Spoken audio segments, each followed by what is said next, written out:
Halo semuanya, jumpa lagi di Rosco Channel. Dan hari ini saya akan melakukan sedikit pembahasan kepada mobil MA chassis yang terakhir saya gunakan untuk race di Tekno. Seperti yang kalian lihat, di sini saya menggunakan rigid bumper di bagian depan dan juga di bagian belakang. Nah, untuk roller stay-nya itu sendiri, saya menggunakan fully cowled high grade carbon di bagian depan dan juga di bagian belakang. Untuk setting roller depannya, seperti yang kalian lihat, saya menggunakan roller 19 mili yang ring plastik di bagian atas dan juga di bagian bawah. Ini seperti yang sebelumnya saya pernah jelaskan, berfungsi sebagai under roller. Untuk bagian belakang saya juga menggunakan 19 mm dengan ring plastik tapi yang tipenya aerospoke. Jadi kalau teman-teman lihat di video saya sebelumnya, tracknya Tekno itu sangat technical. Jadi banyak banget bagian cornering dan tikungan-tikungannya lah, kira-kira seperti itu. Karena itu saya ingin memaksimalkan kecepatan dari MA chassis yang jago juga di cornering dengan menggunakan roller ring plastik. Jadi kalau kalian lihat, semua roller yang saya gunakan ini ring plastik supaya bisa ngebut di tikungan. Nah, untuk race Tekno kemarin saya sudah memodifikasi chassis MA saya dan penampakannya sudah sangat berbeda dibandingkan dengan saat mobil ini digunakan untuk race 5 jalur di Geraha Tamiya. Seperti yang kalian lihat, saya sudah banyak sekali membuang bagian chassisnya, terutama di bagian kompartemen baterai. Nah, kalau disandingkan seperti ini, kalian bisa lihat jelas perbedaannya. Ini chassis MA yang belum dipotong sama sekali, sedangkan ini chassis yang sudah dipotong. Tujuan dari pemotongan chassis seperti ini adalah untuk menurunkan posisi baterai saat dipasang, yaitu untuk menurunkan center of gravity atau pusat gravitasi.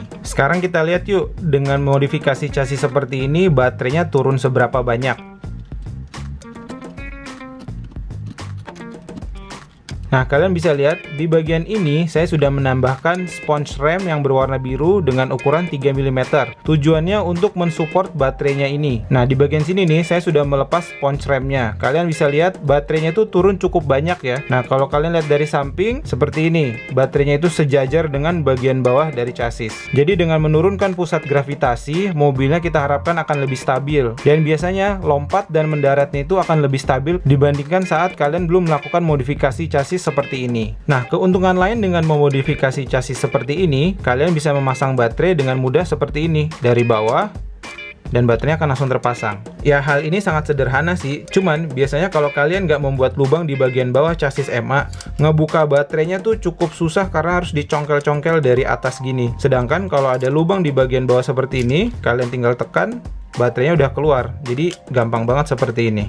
Kalian dapat lihat di sini bahwa memodifikasi chassisnya itu sangatlah mudah. Cukup menyisakan keempat bagian di sini, di sini, di sini, dan satu lagi di sini. Nah, maka keempat bagian inilah yang akan menahan baterainya supaya nggak jatuh ke bawah. Untuk sisanya kalian bisa habisin dan benar-benar hanya menyisakan 4 titik ini aja. Saya baru dapat metode seperti ini karena diajarin oleh Agung. Jadi kalian tahu lah ya, Agung itu kan pendekar sejati MA chassis. Dan dia yang ngajarin saya supaya bikin metode seperti ini. Dan harus saya akui, metode yang diajarin oleh Agung ini jauh lebih mudah ketimbang metode yang dulu saya gunakan. Nah, karena posisi baterainya sudah turun, kalian jangan lupa ya untuk menambahkan busa rem di bagian penahan baterai, supaya baterainya bisa bertahan di posisinya dengan baik. Nah, hal lain yang ingin saya kasih tunjuk adalah mengenai brake plate di bagian depan.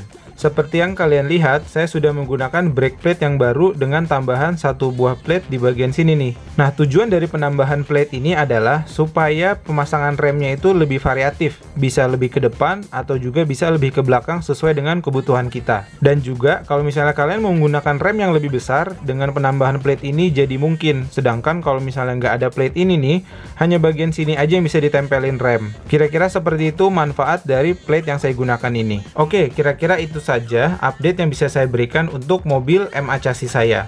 Sebelumnya saya meminta maaf juga, misalnya saya akhir-akhir ini jarang sekali membuat video tentang Mini 4WD, dan saya juga nggak bisa melarikan mobilnya di tengah situasi waspada corona ini. Jadi saya berharap situasi waspada corona ini segera berakhir supaya saya bisa kembali main Mini 4WD seperti biasa. Terima kasih sudah menonton dan sampai jumpa di video berikutnya. Dadah!